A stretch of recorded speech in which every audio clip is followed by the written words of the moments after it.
I'm going to make a claim tonight that you will not believe. I did not believe it either, or I lived it. My 70s were the best decade of my life. Not the best decade for my age. Not pretty good, considering. The best. Better than my 30s when I was strong as a horse. Better than my 40s when the money finally came easier. I have run the honest comparison many times by this fire, and the 70s win. And gentlemen, I say that as a man who lost the love of his life inside that same decade. I will come back to that because I owe you honesty, not a greeting card. Here is the part that matters to you.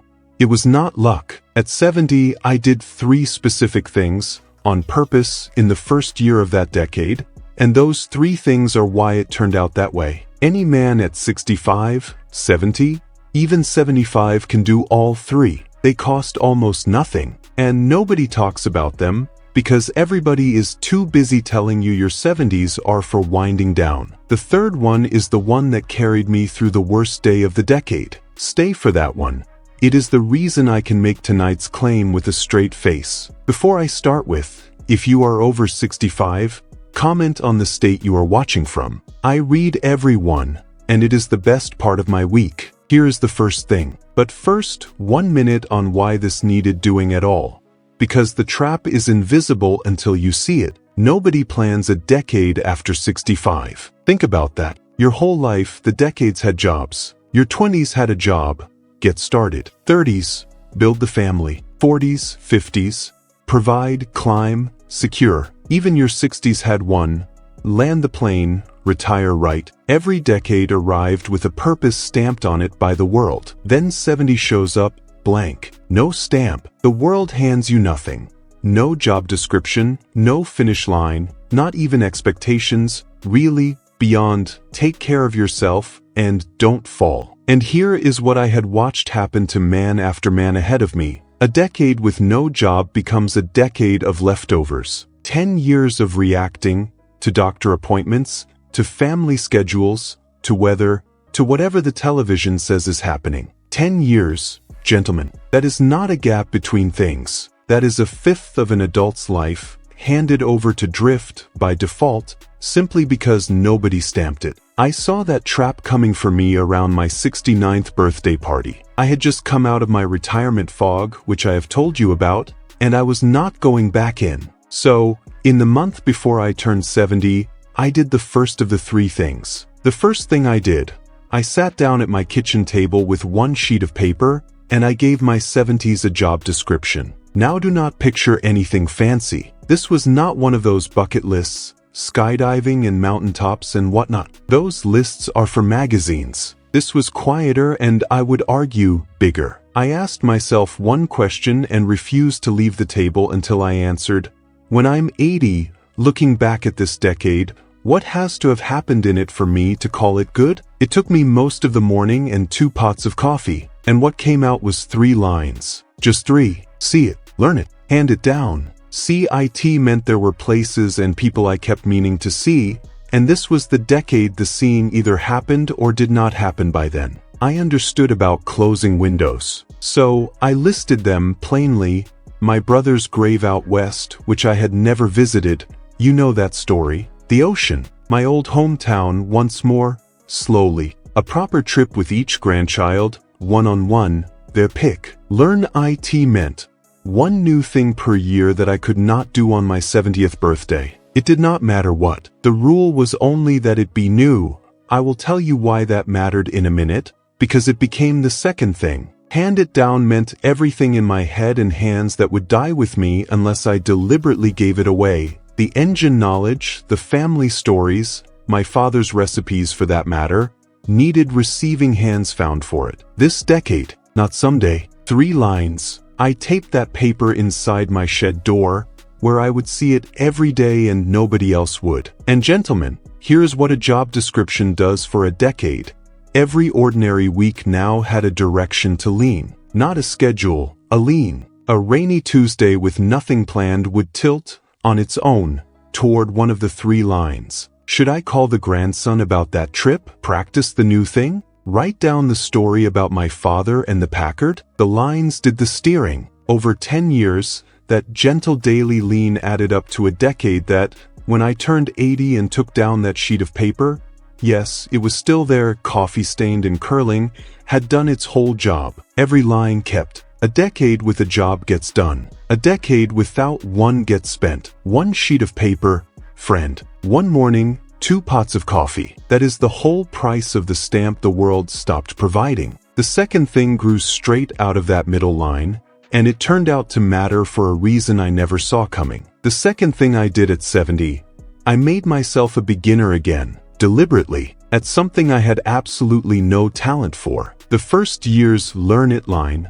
I chose the harmonica. Why the harmonica? Because a man at the flea market was selling one for $3, and because I had never in my life been musical, and that second reason I want you to hear was the real reason. I did not pick something adjacent to my skills, some cousin of what I already knew. I picked something where I would be starting from the absolute floor. And the floor, gentlemen, is where the medicine turned out to be. You must understand what the first weeks were like. I was bad, historically bad. The dog left the room. I am not decorating the story. She got up and left. My lips buzzed. I could not find the same note twice. And standing there in my shed, 60-some years of competence stripped right off me, $3 instrument in my hands, laughing at my own racket, I felt something I could not name at first. It took me weeks to place it, and when I placed it, I sat down on the stool shed. I felt young. Not young on the knees. Young in the one place it counts. And here is the mechanics of it as best as this old head can work them out. A man my age is competent at everything he still does. That is what 6 decades buys you. But listening competence, it turns out, is a finished feeling. Pleasant, but closed. Every competent act tells you who you already are. Being a rank beginner told me something I had not heard in decades, who I might still become. Growth, friend. The actual sensation of growth I had assumed was for saplings, and there it was in a shed, wearing a $3 harmonica. The being bad phase, which I had dreaded, turned out to be the entire point. Low stakes. Nobody needs a harmonica. Nothing rides on it. Failure costs $3 and the dog's respect. And 0 audience. The shed door closes. Every man listening has avoided learning something new for years because being bad at things feels, at our age, like evidence of decline. Turn that around. Being bad at something new is the one kind of bad that proves you are still moving. I got decent, eventually. 2 years to, oh Susanna, without casualties. By 76 I could sit on the porch of an evening and do something to which you would voluntarily listen. But the decade's other new things. 1 a year, remember, bread baking, the videophone business, a little Spanish, whittling ducks, and yes, tomato warfare against Earl's memory.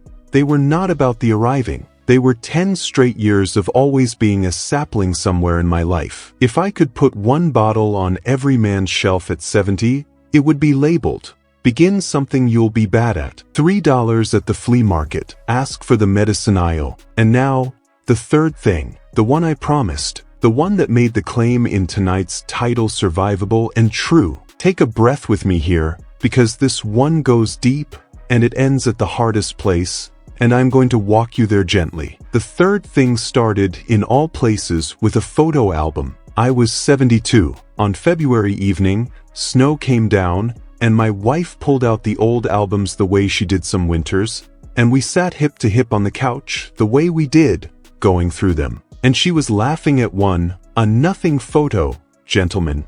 Me at 40, bad haircut, standing at the grill in the backyard, kids mid-motion behind me, somebody's arm blurred at the frame's edge. And she said what we all say. She sighed and said, "Those were the good old days." And something odd happened in my head. I looked at that photo, really looked, and I said, slowly because I was working it out as I spoke, "You know, that was just a Tuesday." I guarantee you I grumbled about the mosquitoes. I couldn't have told you one thing special about that day by that Friday. She looked at me. I looked at her, and there it was, plain as the snow outside.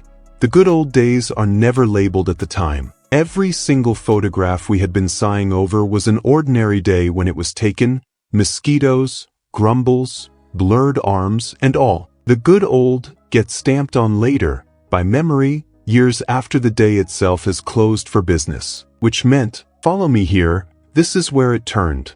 The ordinary Tuesday we were sitting in right then, snow on the window, albums on our knees, was certainly somebody's future good old day. Yours. And we were in danger of missing it in the usual way, by being there but not awake to it. So, we made up a practice that night, half a joke at first, the way the important things start. We called it stamping the day. At supper, either of us could look up and say, "This one gets the stamp." That is all. It meant I hereby declare this ordinary day to be one of the good old days, effective now, not in some album 20 years from tonight. And gentlemen, the discovery that changed my whole 70s was this.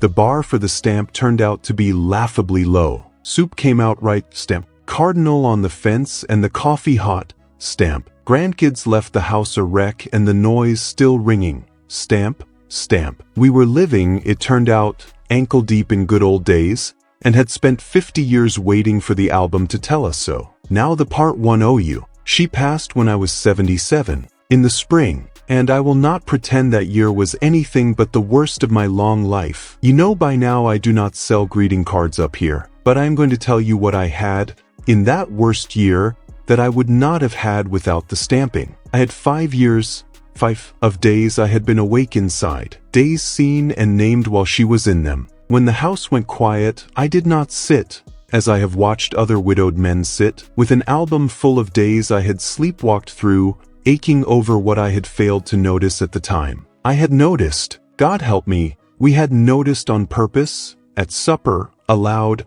5 years running. Grief is grief, friend, nothing shrinks it, but grief without regret is a clean wound, and clean wounds heal true. That is the third thing I bought. That is what carried me through the worst day of the best decade. And that is why I can look you in the eye tonight and say my 70s, loss and all, were the best 10 years of my life, because I was awake for them, all of them, on purpose. I still have stamp days, alone now, said it aloud over soup just last Thursday. The habit holds the door open, and she is somehow in every day that gets the stamp. So, there they are, the 3 things. I gave the decade a job, 3 lines, taped in a shed. I kept a beginner alive in me, one $3 harmonica at a time. And I learned to call ordinary days by their real name, before the albums do it for you, too late to matter. Notice what all 3 have in common.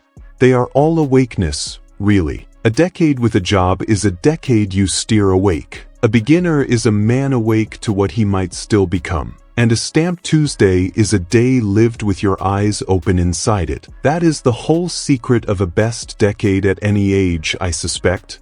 But after 70, it stops being optional. The default, remember, is drift, leftovers, an untampered blur. You must choose awake, and these 3 are just my ways of choosing it. Find your own if mine does not fit, but choose it. Your 70s are not the epilogue, friend. Mine was the whole point of view. I just did not find out until I did not see them, do these 3 things, with my eyes open. 1 sheet of paper, $3. 1 sentence at supper. That is the entire bill for the best decade of your life. I would call that the bargain of the century. You have earned your peace. Now stay awake to enjoy it. If this spoke to you, subscribe, because next, I am answering the question every man our age wonders about in the quiet. Who will be there at the end? I have reached the age where I know the answer. I have watched it play out at a dozen bedsides, and it is not who you think it is. There are 4 of them. I will tell you how to know yours now, while there's time to tend them. Take care of yourself. I will see you in the next one.